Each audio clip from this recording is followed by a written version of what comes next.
I want to see the. Man, we're back, BSideShow.net, man. That was the artist from Gritty Style, Young Blue. That's exactly what Frank Nitti's talking about, man. So sometimes you got to get on that deeper level. Stop trying to talk what everybody else is talking about. And like we said earlier, stop rapping if you do. I'd say more than half the time, these people never seen a gun, never held a gun, never sold a drug, never, you know what I'm saying? But they're talking about it like if they've been there, you know what I mean? And that, to me, is like that's hypocritical on an artist's part. That's 98% of the business. But yeah, that's the dudes that are on right now. Rick Ross too. is a cop. Yeah, I don't care what you say. Back in the day, in early hip hop, that was unacceptable. It was unacceptable. You got dudes like that Jamaican Shaggy, whatever his name is. That dude, when he talked to him, was like, "Hi there, I've had a nice day." But it sounds like, "I'm Mr. Bombastic." Yo, that was unacceptable. Milli Vanilli started it. Yo, they kicked it off. Rest in peace to Vanilli. But there's so many things occurring in hip hop that used to be deemed unacceptable. That's the producer's fault. Like a lot of dudes getting caught on in your front. That was unacceptable. I got these, especially undergrad. Everybody's Milli Vanillis now. That's what it is. Man, they're the ones who kicked it off. Right now. That kicked it off. That was the biggest. There's more Vanillis than Millis. That was, you know what I mean? There's more Vanillis. I bet you 80% of the chat room right now has no fucking clue who that is. Yo, I still got their album, man. Hey, man, and if you don't, Google it, just so you know. I used to work at a record store. And like you guys were saying, I used to work at a record store. These dudes need to do their research a little more. That do what it all boils down to, like you guys were talking about earlier, is kind of the yes man. All of a sudden, you know, their homie told them they did a dope freestyle, and now they're a rapper. Trash. Now, you know what I'm saying? Everyone around them. Yeah. I mean, that's what it is. And then they go to these shows and make how much for a feature? Oh, okay, I could pay that. Yeah. How much for a video? Yeah. Oh, cool. Hey, mom, I'm a rapper. I'm gonna be doing something with Snoop Dogg. I'm gonna be doing something with this. Oh, fuck, for reals? Yeah. I got this right here, man, because we're talking about as far as features and different things like that. Technology came into play, which there's a lot of benefits to it, of course, obviously, right? We had a discussion on this, and all of us here, everyone being artists and especially production-wise and stuff. Yeah. Do you feel, we brought this up, I don't know who we had as a guest, though, but do you feel as though is that the essence of like being in the same studio and collabing and working on a track in the studio physically, where now technology is like, it was email. Like, oh yeah, hey, yeah, just send me the stems. Like, you know, this is what happened. Well, you could hear it in the music because one, if I'm on I could just email you my verse, you send me back yours. But as opposed to the actual feeling you get when you could hear a Daz and Corrupt song from back in the day when they were in the booth together doing their thing, it had more raw feel. Beastie Boys had more raw feel because they were together.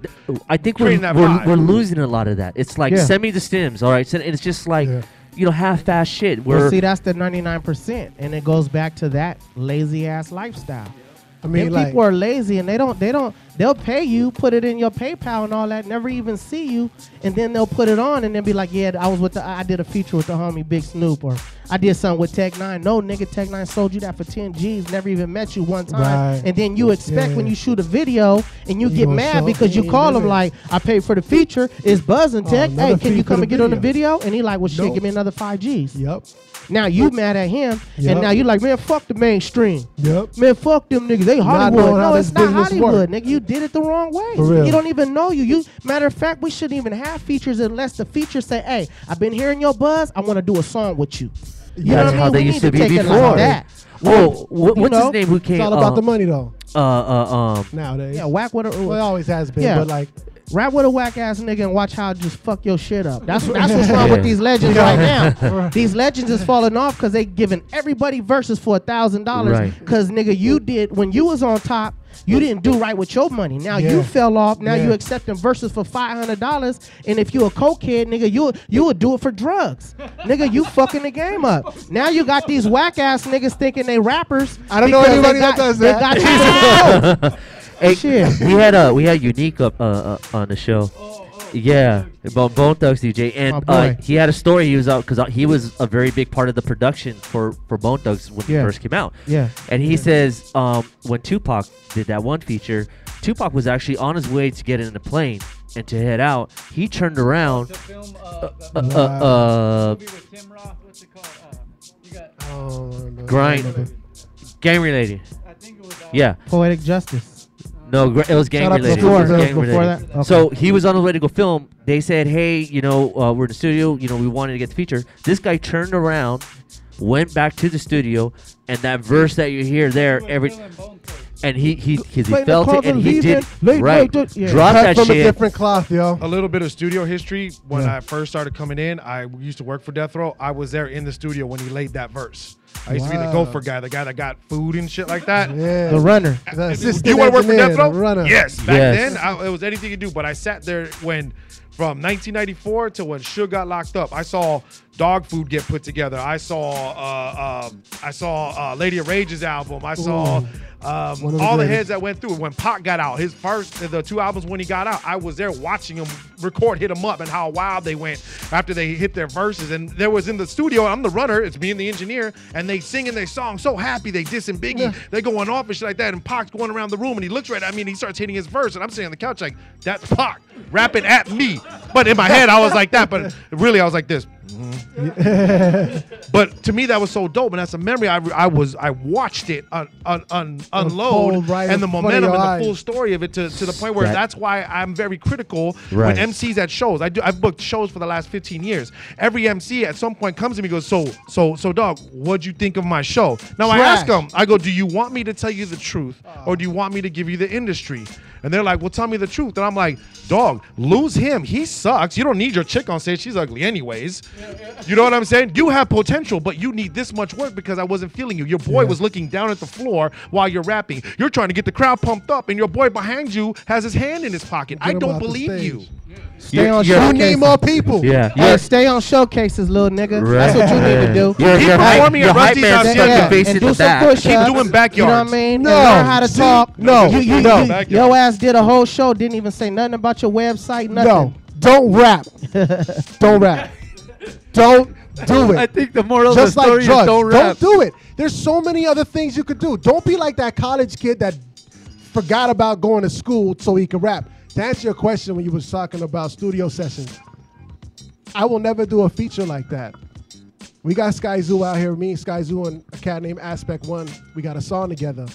We got a spot called 17 Hertz out of North Hollywood. Shout out to Jason, Omar, my engineer, all of them. And we booked the session, half day, and we were all kicking it, talking, vibing, wrote the song, recorded it, done. That's how it should be. I mean, I can understand like if you know the person and all of that beforehand. Or somebody and overseas establish or something like relationship that. where it can't really happen. But outside of that, nah, man, like it really shouldn't be like that. And I also feel like sometimes some of the best collaborations come from strangers. Like you don't actually know the person, but But when you get in the lab together, you know it's gonna click. You know it's gonna work. That And that's exactly chemistry. what happened with that one song. You know what I'm saying? And you know That's what's not. I seen the dudes. There's dudes that got groups now with 20 members and shit in them, and they all fucking want to grab a mic. Studio clubs only have 5 mics they can hand out. yeah. But why are you requesting 8 mics from me? You know how retarded that sounds when you go up to a show and you're like, yo, we need 9 mics. Get the fuck People out of really here. say that to you? Woo fake? You know what I'm saying? There's not 8 members I care to listen to. You know what I'm saying? And it's almost so ridiculous how uneducated or ignorant people are to the business side of just doing the music. If you want to be, I'm a real musician. I don't give a shit about the fame. I don't give a shit about the money. Cool. Keep playing at Chuck E. Cheese. Don't There's a rap. whole fucking set of rappers that understand. Don't rap. And you got to understand the business comes with the way you deal with Hole the in the promoter. wall. Don't- Just look at it like hole in the wall artist. Hey, we got a club right down the street. Go over there, you good. called the Porta Potty. Well, learn the business. You got but don't room come for at me one? and tell me like, dude, how many rappers you got? 2 rappers. What do you got? I got 1 DJ. All right, how many wristbands you need? 15. Yeah. Yo, Bullshit. I usually ask for like 10. But like, yo, that's after I sold like That's 80 only tickets. because I like you. Do I give Yo, you he those got 10? love for me. But if you're some dude I've never worked with and you're like, yo, there's only 2 MCs, 1 DJ, and you need 15 backstage They like you to wristbands, say, all I need is one mic. and you need 15 wristbands, but All only I need is 20 one people mic. came to see you. Hey, dog. Yeah, right, You got a right, 50% right. fan ratio. And then, like you said, and then is on 10 of stage them with you. are their entourage, and then they Yeah. bring 2 actual people in the crowd watching the show. Like Fuck something's you. Everybody wrong. else is Underground, standing what there like Something's entourage wrong, do dog. you need? Yeah. That shit makes me laugh, and underground beef makes me fucking laugh. Wait. I have hold nothing, on. so let me beef with you because you have nothing. Wait, hold on. Let's Where get are you into going that. with this? Let's get into that right after this video because that's a whole nother topic Click right there, sticks. man. Underground beef and also internet bangers, dog. That amazes me. That's probably so on right now. that's Yo, that's so retarded to me, Twitter dog. thug. Yeah, Twitter bangers. Hey, but check it out, man. We're gonna get into this next video and we'll be right back to get on that subject, man. It's the B side. Is it the one of my mom? It's the East Side.